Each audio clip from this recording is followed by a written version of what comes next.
Assalamualaikum warahmatullahi wabarakatuh. Alhamdulillahi rabbil alamin, wassalatu wassalamu ala asyrafil anbiya'i wal mursalin, Sayyidina Muhammadin wa ala alihi wa sahbihi wa man wala.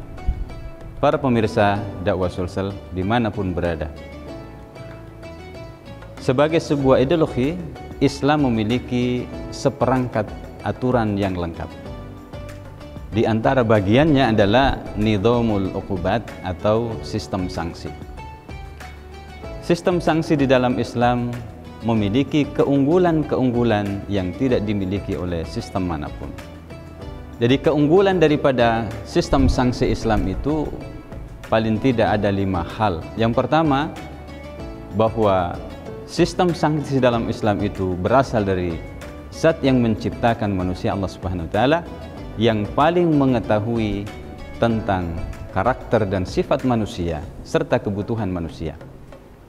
Allah Subhanahu wa taala berfirman, "Afa hukmal jahiliyati yabghun wa man ahsanu minallahi hukman liqaumin yuqinun." Hukum siapakah yang lebih baik? Apakah hukum jahiliyah yang mereka kehendaki, dan hukum siapakah yang lebih baik daripada hukum Allah bagi orang-orang yang yakin? Kemudian bahwa sistem sanksi dalam Islam itu menerapkannya adalah bagian daripada ketakwaan kepada Allah Subhanahu wa taala. Keunggulan yang kedua adalah sistem sanksi dalam Islam itu bersifat fixed, bersifat tetap, tidak mengalami perubahan disebabkan karena waktu, tempat dan situasi.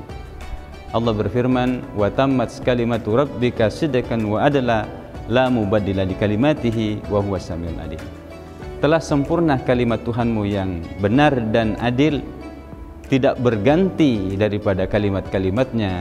Dia maha mendengar lagi maha mengetahui.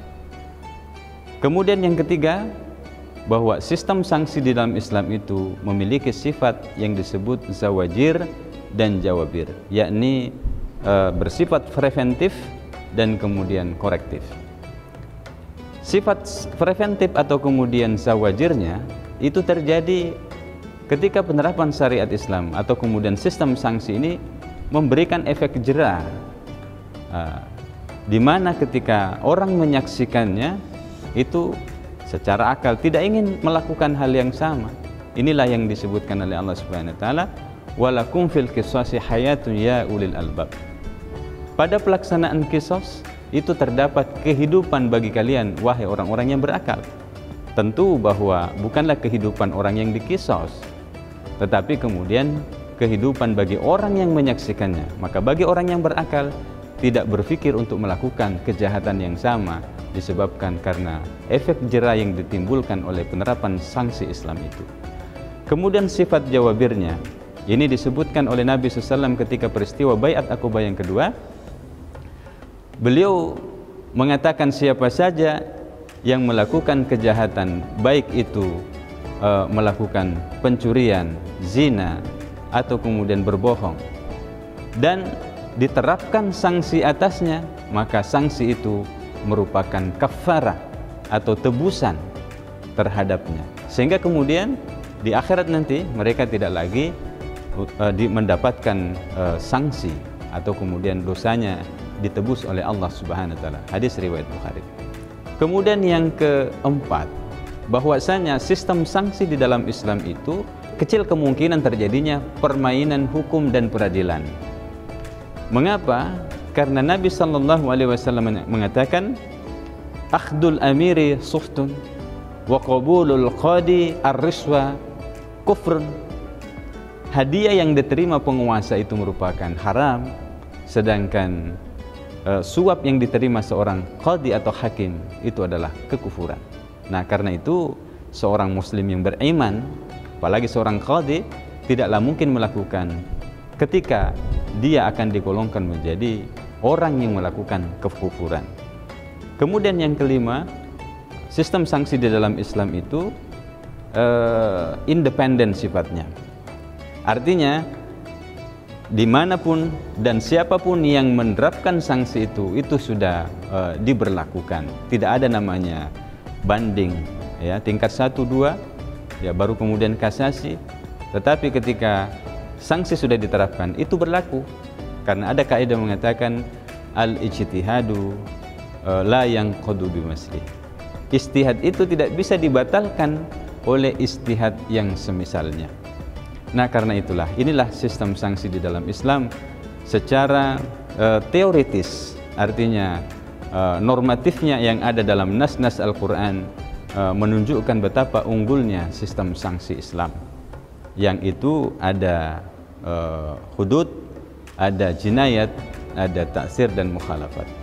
Nah, dari sisi empirisnya atau kemudian fakta, meski khilafah telah hancur pada tahun 1924, masih bisa kita saksikan betapa efektifnya penerapan sanksi Islam itu. Contoh misalnya di Arab Saudi, meskipun dia menerapkan sistem monarki dan tidak 100% menerapkan sistem sanksi Islam, tapi kemudian dampaknya masih sangat bisa dirasakan. Contoh kasus pembunuhan, dalam rentang waktu 10 tahun, tahun 1970 sampai 1979, kasus hanya terjadi 53 kasus pembunuhan. Coba bandingkan dengan negara-negara yang tidak menerapkannya, seperti misalnya di Suriah, di Mesir, di Irak, di Lebanon, atau kemudian di Kuwait. Kita bisa melihat bahwa itu hanya 1/6-nya saja yang terjadi di Mesir dan Kuwait. Kemudian 1/7 yang terjadi di Suriah, 1/9 yang terjadi di Sudan, kemudian 1/16-nya terjadi di Irak, dan 1/25 terjadi di Lebanon. Apatah lagi kalau kemudian kita bandingkan negara seperti Amerika yang merupakan negara sekuler tulen, maka satu kasus yang terjadi pada tahun 1992 kita bisa bandingkan 10 tahun, 1 tahun itu di Amerika terjadi 20.000 kasus pembunuhan. Kalau kemudian kita komparasi, berarti dalam satu hari itu terjadi 54 pembunuhan di Amerika, sementara di Arab Saudi dalam kurun waktu 10 tahun itu hanya 53 kasus. Disinilah bagaimana kemudian sistem sanksi begitu efektif dan begitu menjerahkan untuk kemudian mewujudkan keamanan dan perlindungan terhadap masyarakat. Hadanallahu wa iyyakum. Assalamualaikum warahmatullahi wabarakatuh.